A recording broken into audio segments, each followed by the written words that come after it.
திரு பாலு அவர்கள் 1986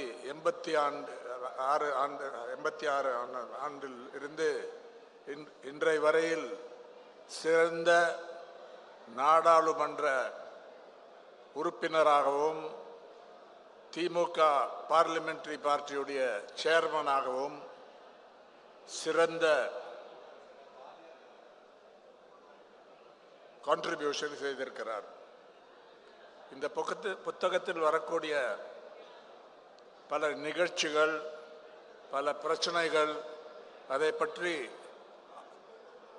ஆழமாகவும் ரொம்ப கரெக்டாகவும் திரு பாலு அவர்கள் பேசக்கூடிய அந்த ஸ்பீச்சஸுடைய கலெக்ஷன் தான் இந்த புக்.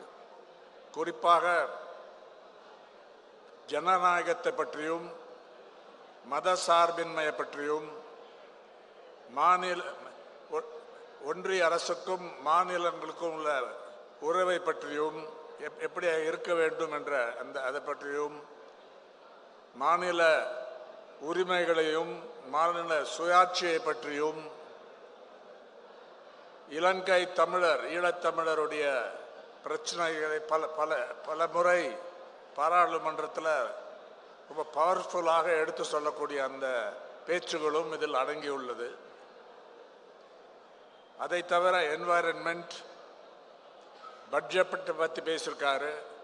இதெல்லாம் கொண்டு வந்தது பற்றி இது ரொம்ப உபயோகரமான ஒரு புத்தகம். இதிலிருந்து பல விஷயங்களை அந்தந்த காலத்தில் எப்படி நடந்தது, இந்திய அரசியலில் ஏற்பட்ட மாற்றங்கள் பிரதிபலிக்கின்றன இந்த புத்தகத்தில்.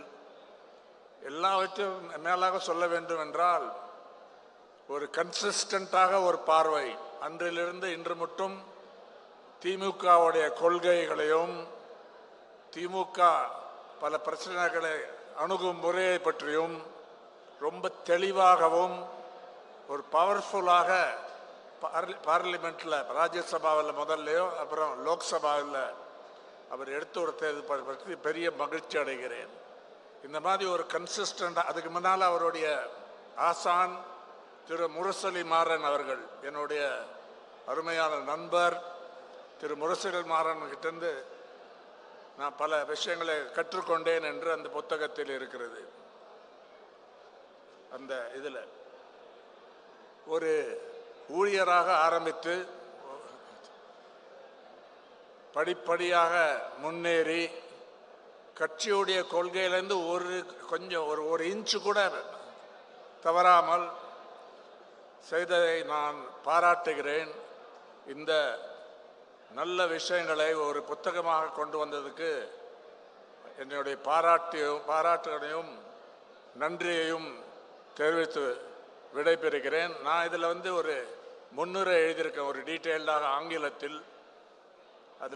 அதை படித்தா சில விஷயங்கள் அதில் அவருடைய சிறப்புகள், அந்த புத்தகத்துடைய சிறப்புகள் சிலதை எடுத்து சொல்லியிருக்கேன். குறிப்பாக ஈழத்தமிழர் இலங்கை தமிழர் பிரச்சனைகள் பற்றி.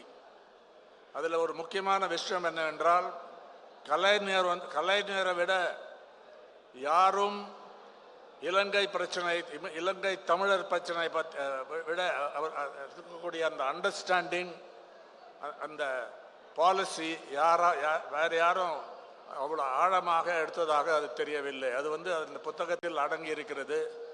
அதாவது தமிழர் பிரச்சனைக்கு என்ன தீர்வு என்ற அதை பற்றி பல விஷயங்கள் இதில் இருக்குது. என்ன டாக்டிக்ஸ், என்ன ஸ்ட்ராட்டஜி, அதை பற்றியெல்லாம் இதில் இருக்குது.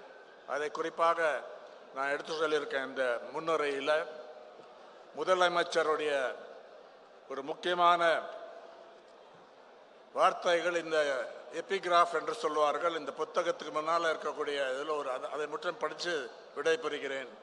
Dravidian model is that which doesn't demolish but creates, which doesn't defile but reforms, which doesn't divide but unites everyone, which doesn't belittle people but treats equally all, which doesn't discard any but embraces everyone என்ற இந்த தங்கமான வார்த்தைகள் தான் இந்த புக்கோடைய சாராம்சம் என்று அதில் கிளியராக தெரிகிறது. இந்த வாய்ப்பை கொடுத்ததுக்கு நன்றியை தெரிவித்துக் கொள்கிறேன்.